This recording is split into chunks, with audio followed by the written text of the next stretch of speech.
Okay, तो ये रहा फाइनली मैकबुक नियो, जिसको मैंने टेस्ट कर लिया, चेक कर लिया, जिससे मैं आपको काफ़ी सारी चीज़ें इसके बारे में बता सकता हूँ। तब तक आप डब्बा खोल प्रक्रिया को एंजॉय करिए।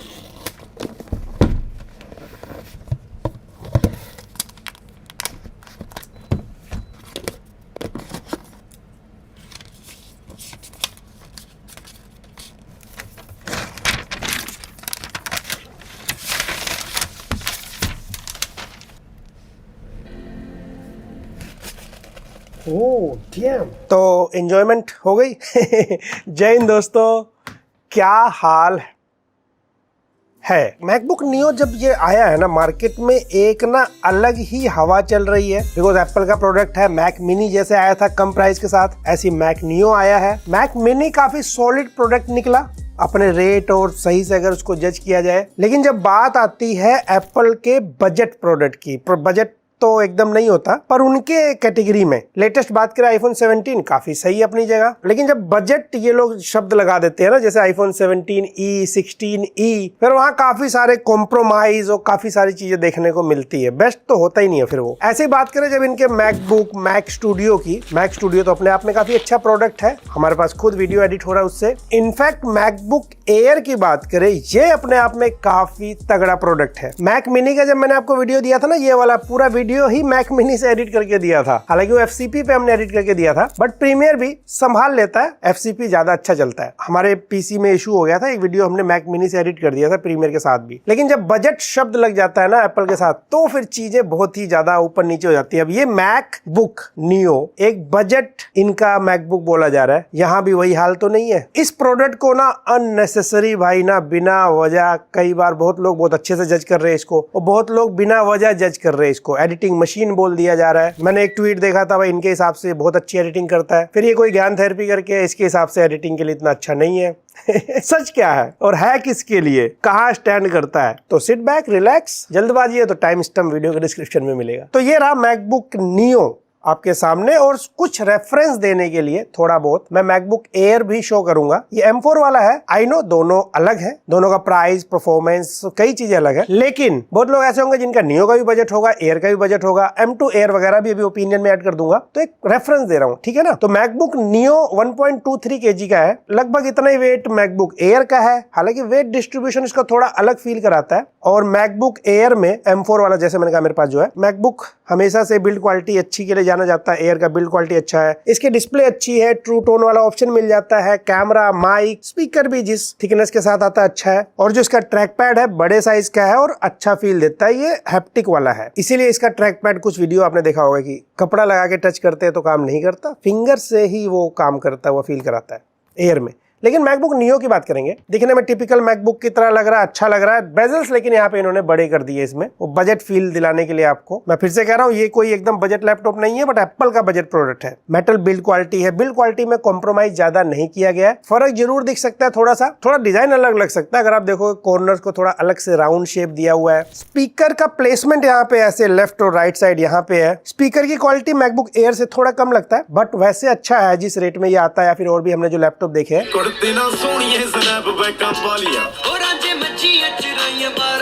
1080p वेबकैम मिलता है, और यहाँ पे वेबकैम क्वालिटी चेक कराने के लिए ये एक वीडियो सैंपल है। यहाँ पे लाइट बहुत नॉर्मल है, एक्स्ट्रा लाइट नहीं जलाई हुई। जैसे आप रूम में बैठ के बात कर रहे हैं, वीडियो कॉल कर रहे हैं, तो कैसा आएगा। और अगर लाइट अच्छी हो, सामने से आ रही हो, तो इस तरीके से आपको वीडियो क्वालिटी मिलने वाली है। और audio quality specially, centre stage का ऑप्शन यहाँ नहीं मिलेगा। 3 की जगह यहाँ 2 माइक मिलते हैं, लेकिन वेबकैम की क्वालिटी और माइक क्वालिटी अच्छी है। सेंटर स्टेज वाला ऑप्शन नहीं मिलेगा कि आप इधर उधर होते हैं तो थोड़ा आपको एडजस्ट करता है ना, वो वाला ऑप्शन इसमें नहीं है। वो एयर प्रो इन सब में मिलता है। बाकी ट्रैक पैड देख सकते हो आप, इसका साइज थोड़ा छोटा कर दिया है नियो में। थोड़ा विंडोज लैपटॉप में नॉर्मली ये साइज देखने को मिलते हैं। हालांकि जेस्चर सपोर्ट सारे हैं, चीप फील नहीं कराता। डेफिनेटली वो जो मैकबुक एयर वगैरह में थोड़ा बड़े साइज का होता है, हैप्टिक फील, थोड़ा डिफरेंट फील और बेटर फील देता है। पर मैकबुक नियो भी आपको बुरा फील नहीं देने वाला, और ये दबता है, कहीं से भी आप प्रेस करते हैं वर्क करता है और अच्छा फील देता है। अब बजट है तो कंजूसी कहाँ करी इन्होंने, कंजूसी पता कहाँ करी है, वो इसका पोर्ट है। एक ये आपका स्लो वाला है, नॉर्मल वाला 480 Mbps स्पीड देगा, और ये मेनली चार्जिंग के काम भी आएगा। एक फास्ट वाला है, सुपर फास्ट वाला नहीं, थंडरबोल्ट वाला नहीं दिया इन्होंने, 10 Gbps, लेकिन ये ट्रांसफर कर सकता है। मैं स्मॉल बी की बात कर रहा हूँ, यानी कि अगर आप T7 SSD लगाते हैं या बाकी काम सही कर देगा आपके, और अगर एक्सटर्नल मॉनिटर लगा ना 4K 60 हर्ट्ज वाला, मतलब आप आउटपुट ले सकते हैं। उसके अलावा और पोर्ट चाहिए तो एक डोंगल वो खरीदना पड़ेगा। तो एक ही तरफ दोनों टाइप से पोर्ट है और यहाँ पे 3.5mm जैक, इधर वाला साइड प्लेन है, स्पीकर का कट है। भाई क्लियर, यहाँ पे थोड़ी कंजूसी तो दिखती है, और कंजूसी करने के पीछे एप्पल का बहुत तगड़ा लॉजिक है इसके साथ, अभी उस पर भी आएंगे लास्ट में। अब आप पूछेंगे इसमें स्लो वाला कौन सा, फास्ट वाला कौन सा है? दिक्कत नहीं है, जब अगर आप स्लो वाले में लगा देंगे तो ये बता भी देता है अगर फास्ट वाला काम लेना है ये दूसरे में लगा लो आप। तो वहां पे सॉफ्टवेयर ट्रिक अच्छा खेला हुआ है। खेलने से याद आया, मतलब ऐसे कौन खेलता है, ये बजट नहीं है, इतना भी बजट लैपटॉप नहीं है ये। इंडिया में तो प्राइस भी ज्यादा है इसका, 70,000 70,000 रुपए से शुरू होता है ये। भाई कीबोर्ड में बैकलिट कीबोर्ड नहीं है, मतलब हद होती है। बेसिक चीज था ये, या जिसको टारगेट भी करता है, कोई नोट्स बनाने का काम करता है, थोड़ा रिसर्च करता है, रात भर बैठ के काम करता है, तो रूम में लाइट नहीं जलाता, अगर ऐसी कुछ कंडीशन में बैकलिट काम आता है ना। बैकलिट कीबोर्ड है ही नहीं, ये जानबूझ के हरकत करी है एप्पल ने, यू कैन से चीप हरकत। बस वही है कि कीबोर्ड का एक्सपीरियंस चीप नहीं है, कीबोर्ड का एक्सपीरियंस अच्छा मिल जाएगा। इनफैक्ट हमारे पास सिल्वर कलर है, वो तोतिया कलर तो नहीं अच्छा लगा मुझे हो सकता है आपको पसंद आया हो। ये यहाँ पे ना इसकी जो कीबोर्ड है थोड़ा व्हाइट है, सिल्वर के साथ व्हाइट कॉम्बिनेशन दिखने में सही लग रहा है। जो मैकबुक एयर है ना, आपको वैसे ही कुछ फील कराएगा। बस याद रखिए कीबोर्ड के नीचे एक जो डेक यूज होता है जिसकी वजह से आप टाइपिंग करते हैं, वो तो एक आवाज आती है, पतली मोटी experience.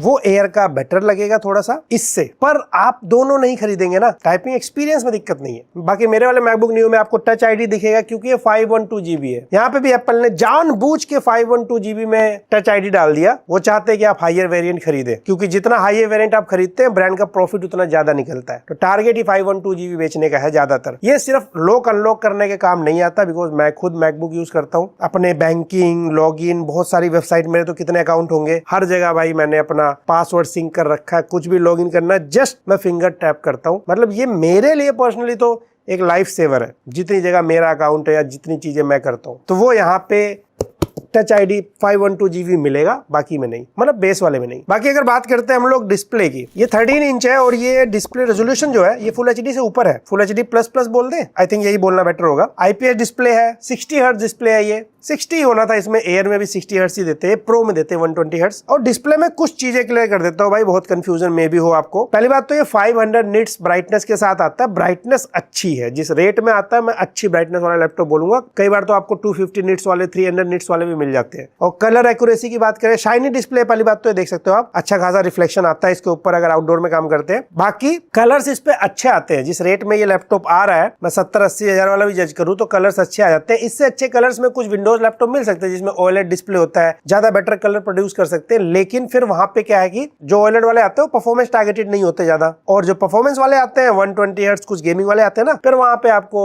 Display number of nits बहुत कम मिलेगा, उसमें कलर्स उतने अच्छे तो आते ही नहीं। इसके वैसे कलर्स का क्या हाल है एग्जैक्टली एप्पल ने मेंशन नहीं किया है, पर इंटरनेट पे थोड़ा सर्च किया तो पता लगता है 70% P3 और 97% अराउंड sRGB है। तो ये बुरा नहीं है, ये अच्छा है, बस जिनको कलर एक्यूरेसी वाला काम करना है उनके लिए डेफिनेटली बेस्ट नहीं है ये। फिर एक्सटर्नल मॉनिटर कनेक्ट कर सकते हैं आप, या जो भी आप तरीका अपनाते हैं, जिनका काम ही कलर एडिटिंग, कुछ ऐसी प्रोडक्टिविटी पे काम करना है जिसमें कलर इंपॉर्टेंट रोल प्ले करता है। और मैंने जब इसको निकाला ना, सबसे पहले मेरा ध्यान गया, ऑटो ब्राइटनेस तो नहीं हटा दिया इन्होंने कंजूसी करने के चक्कर में, लेकिन नहीं, इसमें प्रॉपर ऑटो ब्राइटनेस काम करता है और सेंसर है इसके अंदर, सेंसर बेस्ड है ये, ट्रू टोन नहीं है। जो पहली बार सुन रहा है ट्रू टोन के बारे में, आप गूगल कर लीजिएगा डिटेल में, बस आसान भाषा में समझिए। वैसे कैलिब्रेट किया जाता है डिस्प्ले को, उसके पीछे भी एक टेक है। जब आपका एनवायरनमेंट सराउंडिंग में कैसी लाइट है उस बेस पे डिस्प्ले का कलर स्विच करता है, अच्छा लगता है आंखों को। हालांकि उसमें भी जब आप कलर एक्यूरेसी वाला काम करते हैं तो नॉर्मली ट्रू टोन लोग बंद भी कर देते हैं, ऐसा भी होता है कई बार, वो इसमें नहीं है। बाकी अगर HDR वीडियो के बारे में जानना चाहते हैं तो ऐसे प्ले होगा HDR वीडियो, बट उस तरह से जैसे वो HDR वर्क करता है ना वैसे नहीं काम करेगा। वो एक्चुअली ना मैकबुक प्रो में काम करता है। एप्पल के ना प्रोडक्ट दूर से दिखने में एक जैसे लगते हैं कि ये ऐसे सही एयर है, ऐसा सही यहाँ पर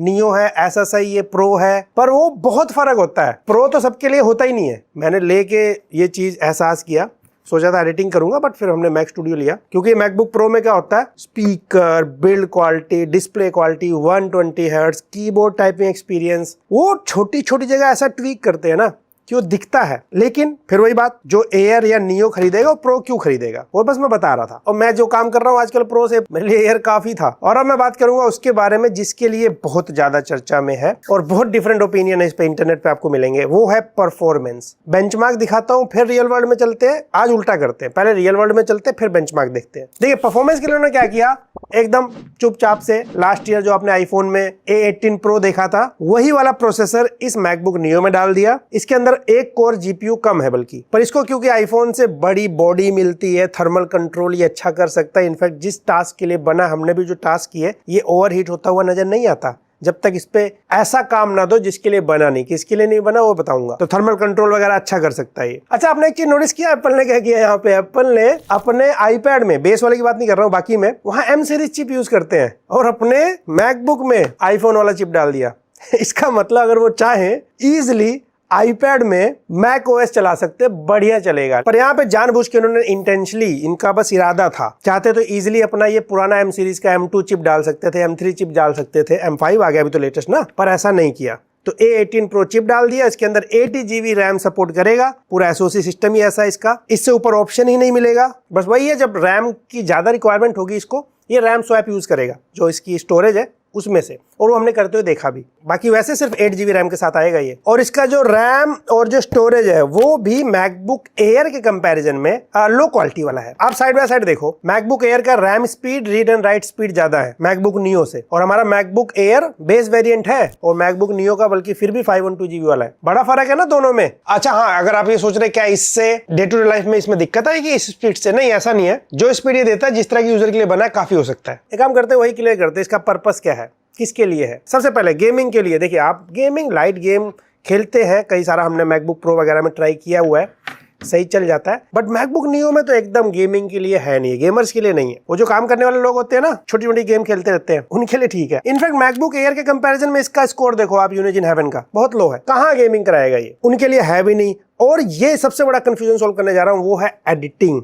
एडिटिंग पे इंटरनेट पे डिफरेंट ओपिनियन। फॉर एग्जाम्पल यहाँ पे कहा गया इस ट्वीट में कि भाई 4K एडिट किया, बढ़िया स्मूथली एडिट कर रहा है। फिर मैं ट्वीट करता हूँ कि ये गुड टाइप एडिटिंग नहीं कर सकता, हैवी एडिटिंग तो दूर की बात है। दोनों काफी अलग ओपिनियन नहीं है। पहली बात तो जो उस ट्वीट में टाइमलाइन दिखाई गई है, एक बेसिक सी 4K footage drag and drop किया गया, उस पर कट लगाए गए हैं। अगर सिर्फ यही एडिटिंग करना है फिर तो ये बहुत ज्यादा मैकबुक नियो पावरफुल है, ओवरकिल है। तो देखो जिन्होंने ये दिखाया, डेफिनेटली हो सकता है इस तरह की वीडियो एडिट करते हो, उनका अपना सबका एडिटिंग का एक तो तरीका भी बहुत अलग अलग है। तो आप समझिएगा, मैंने एडिटिंग के लिए क्यों मना किया। मेरी वीडियो ये एडिट कर सकता है? नहीं। किसी और टेक यूट्यूबर की वीडियो एडिट कर सकता है? हाँ और नहीं कैसे? अगर वो टेक यूट्यूबर फोन कंपैरिजन करता है, मल्टीपल लेयर यूज करता है, कैमरा कंपैरिजन करता है, बहुत लैग करेगा, बहुत दुखी करेगा, करके देख लिया हमने। सेकंड, कैसी वीडियो, जैसे कि आप रील, शॉर्ट, नॉर्मल एडिट करते हैं बिना बहुत ज्यादा प्लगइन या इफेक्ट के, या फिर एक और चीज, अगर आप ट्यूटोरियल वीडियो एडिट करते हैं। ट्यूटोरियल वीडियो में क्या होता है, स्क्रीन रिकॉर्डिंग प्ले होता है, साइड में मैं अपने आप को सर्कल में लगा दूंगा या साइड में दिख रहा हूँ, उसे कर देगा, क्योंकि इसका सिंगल कोर स्कोर बहुत अच्छा खासा आता है। जो सिंगल कोर स्कोर चाहिए एडिटिंग के लिए, इसका single core score MacBook air M4 के पास आता है, उससे ज्यादा नहीं है, लेकिन मैकबुक M1, M2, M3 से बेटर आ जाता है सिंगल कोर स्कोर। मेरे पास तीनों लैपटॉप नहीं है, बट इंटरनेट पे आप सर्च करेंगे, उनके स्कोर से आइडिया लग जाएगा आपको। एयर की बात हो रही है, प्रो की नहीं। दूसरी, जहां सिंगल कोर स्कोर इतना अच्छा लेता है ये, वही मल्टी कोर स्कोर उतना ही बुरा लेता है ये। मल्टी कोर स्कोर में तो ये M4 छोड़िए, M3, M2 नहीं, M1 से भी बात नहीं बनेगी। तो इसीलिए मैंने कहा था जिसको स्पेशली लैपटॉप चाहिए, भाई लैपटॉप आप ऑन द गो यूज करते हैं ना, कहीं भी ले जाते हैं, फिर वो पर्पस अलग हो गया। वरना मैक मिनी बेटर है हैवी काम के लिए। और सिर्फ स्कोर बेस्ड नहीं, हमने करके भी देखा behind the scene. Multi core ही तो काम आता है ना, अगर आप कोई 3D सॉफ्टवेयर यूज करते हैं, या फिर एडिटिंग में आफ्टर इफेक्ट प्रीमियर के साथ थोड़ा सा आपने बिहाइंड द सीन चला दिया, या कोई भी ग्राफिक वाला सॉफ्टवेयर अगर आपने चला दिया या रेंडर कर दिया या हैवी ग्राफिक वाला काम शुरू कर दिया, तो फिर वहां ये लैग करेगा, बात बनेगी नहीं, क्योंकि मल्टी कोर के लिए कैपेबल नहीं है और बहुत ज्यादा पीछे है। सिंगल कोर कहां कहां काम आ जाएगा, आप लैपटॉप ऑन करिए, अब ये देखो ना, मैंने सारी एप्लीकेशन अगर ऐसे ओपन करके, आपने कुछ लोगों ने दिखाया होगा, इसमें भी ओपन करते हैं भाई, इतना स्मूथली ओपन होता है, एकदम बढ़िया, कोई दिक्कत नहीं फील होगी आपको। आप एप्लीकेशन को स्विच करिए, कोई एप्लीकेशन ओपन करिए, लॉन्च करिए, क्लोज करिए, ब्राउजिंग करिए, रेगुलर टास्क की जितनी एप्लीकेशन चलाते हैं आप उसमें स्विच करिए, एकदम स्मूथ आपको फील कराएगा।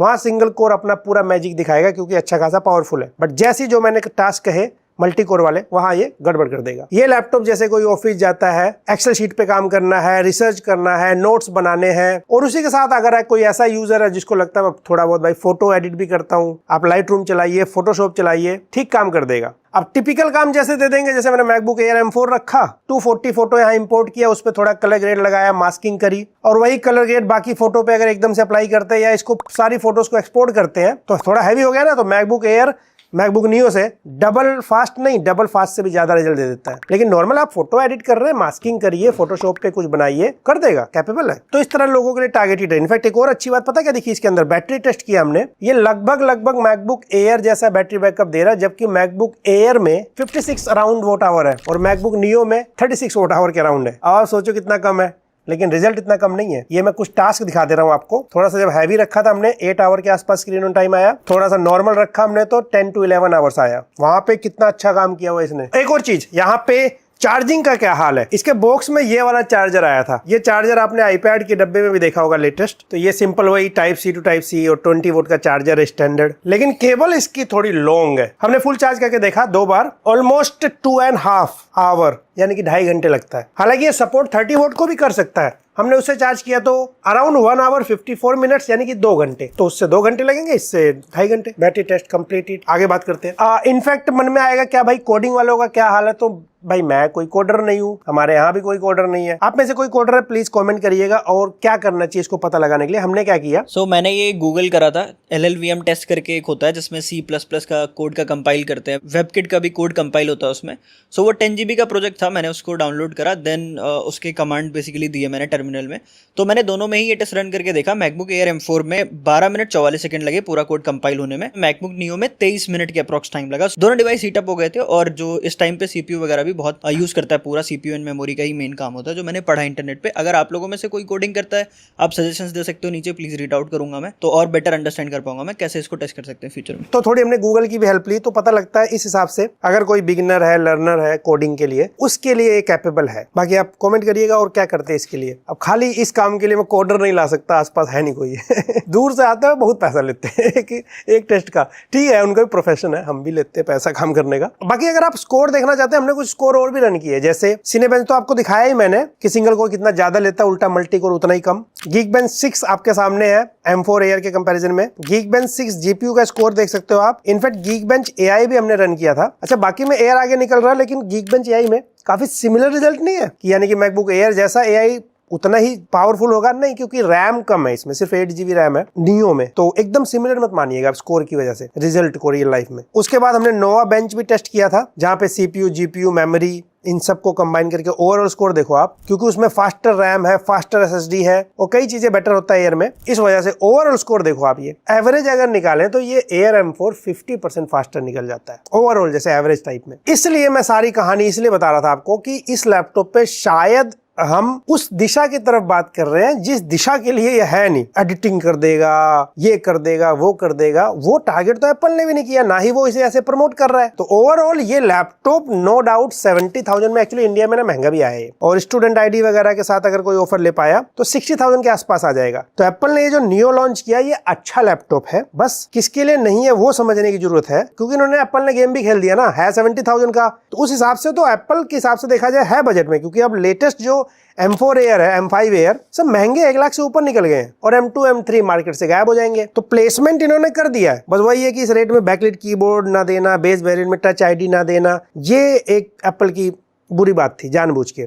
और एप्पल ने टारगेट क्या किया पता है, आपको खींचना है अपनी तरफ, ताकि आप एप्पल का एक मैकबुक बाय करें, एंड डेफिनेटली इन फ्यूचर आप एयर प्रो जो भी चाहिए इकोसिस्टम में खींचने की कोशिश है। और मैकबुक नियो से आई एम श्योर हाइप की वजह से भी, और कुछ लोगों के लिए एक्चुअली है भी ये, उसकी वजह से डेल, HP, विंडोज लैपटॉप जो है ना, ये Asus, इन सब पे एक बहुत बुरा इंपैक्ट भी पड़ेगा मार्केट पे ग्लोबली। सिंपल कंक्लूजन, कॉलेज जाते हैं पढ़ाई लिखाई करना, ऑफिस जाते हैं एक्सेल वाला काम है, पावर पॉइंट वाला काम है, प्रेजेंटेशन वाला काम है, रिसर्च वाला काम है, नोट्स टेकिंग वाला काम है, ब्राउजिंग वाला काम है, और साथ में लाइट रूम, फोटोशॉप और बेसिक जो भी आप सारे काम करते हैं वो सब बहुत अच्छे से करके दे देगा, उनके लिए है। अदरवाइज प्रोफेशनली जिससे आप एकदम एडिटिंग, ग्राफिक इंटेंसिव काम या बाकी सारे काम जहां से पैसा अर्न करते हैं आप, तो आपके लिए नहीं है। अगर सिर्फ लैपटॉप नीड नहीं है, क्योंकि लैपटॉप तो आप कहीं भी ले सकते हैं ना, तो इससे बेटर मैक मिनी है, आप उसके साथ जाइए, लेकिन वो आप लेके घूम नहीं सकते। तो पर्पस आप समझ लीजिएगा। अच्छा, ट्विटर पे किसी ने पूछा M2 Air बेटर है, हमें पता है, बट सॉफ्टवेयर अपडेट उसे कम मिलेगा, तो क्या करें? एकदम नॉर्मल यूजर है कोई, तो हाँ भाई, नियो के सॉफ्टवेयर अपडेट का लॉन्ग टर्म में फायदा मिलेगा, but productivity, creativity, heavy task, अच्छे टास्क, मैकबुक वाला परफॉर्मेंस फील, वो अभी भी M2 Air बेटर देगा। तो इट डिपेंड्स आप करने के वाले हैं। वैसे नॉर्मली मैकबुक को 7 साल के आसपास अपडेट मिलता है, तो आप कैलकुलेट भी कर लीजिएगा। वैसे कुछ टीयर डाउन देख के पता लगता है कि